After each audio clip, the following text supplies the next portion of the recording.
नमस्कार, तुम्ही पाहता लोकाशा टीव्ही. मी आप्पासाहेब मोहरकर.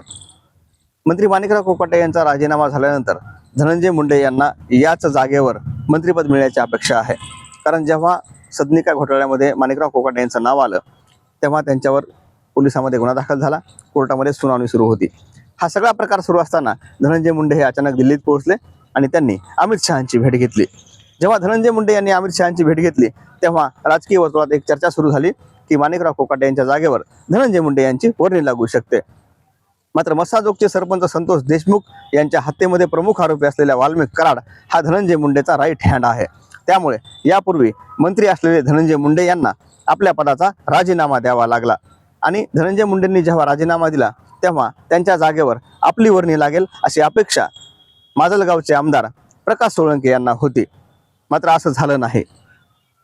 जेव्हा प्रकाश सोळंके यांना मंत्रिपद मिळालं नाही तेव्हा त्यांनी एक खंत बोलून दाखवली की मराठा समाजाचा असल्यामुळे मला मंत्रिपदामध्ये स्थान मिळत नसल्याचं प्रकाश सोळंके यांनी बोलून दाखवलं होतं. यानंतर एका नेत्याचं नाव पुढं आलं, ते म्हणजे अजित पवार गटाचे तरुण तडफदार आमदार म्हणजे विजयसिंह पंडित.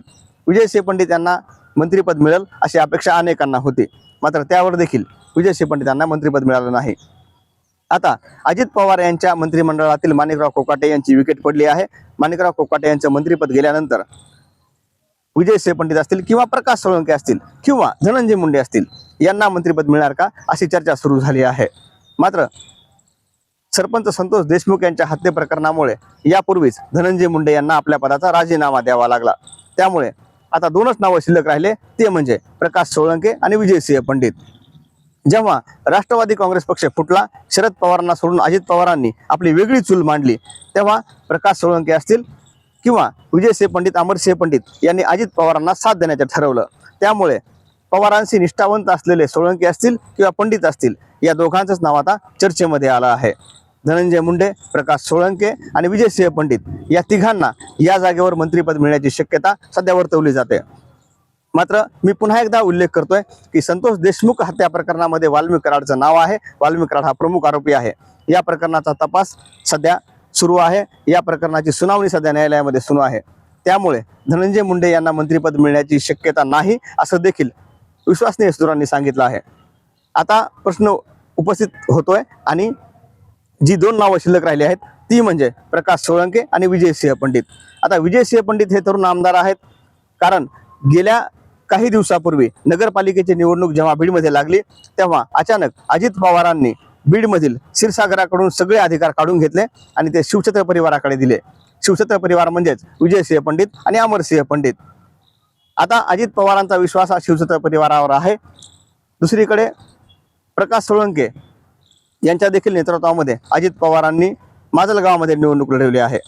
त्यामुळे आता प्रकाश सोळंके असतील किंवा विजयसिंह पंडित असतील या दोघांचं नाव या मंत्रिमंडळात येतं किंवा या दोघांना या मंत्रिमंडळामध्ये स्थान मिळतं का हे देखील पाहणं महत्त्वाचं ठरणार आहे.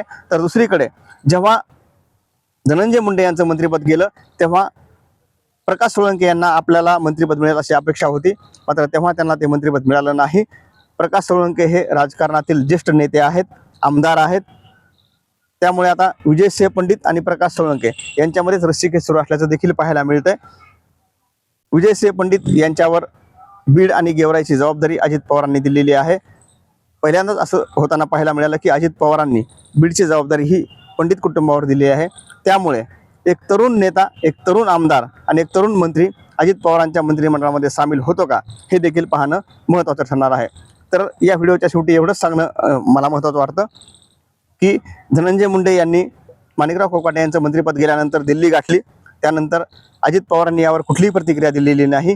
त्यामुळे प्रकाश सोळंके असतील, धनंजय मुंडे असतील किंवा विजयसिंह पंडित असतील या तिघांपैकी नेमकं कोणाचं नाव मंत्रिमंडळात निश्चित होतं हे देखील पाहणं महत्त्वाचं ठरणार आहे. व्हिडिओ जर आवडला तर पुढे नक्की शेअर करा आणि आमच्या लोकाशा टीव्हीला सबस्क्राईब करायला विसरू नका.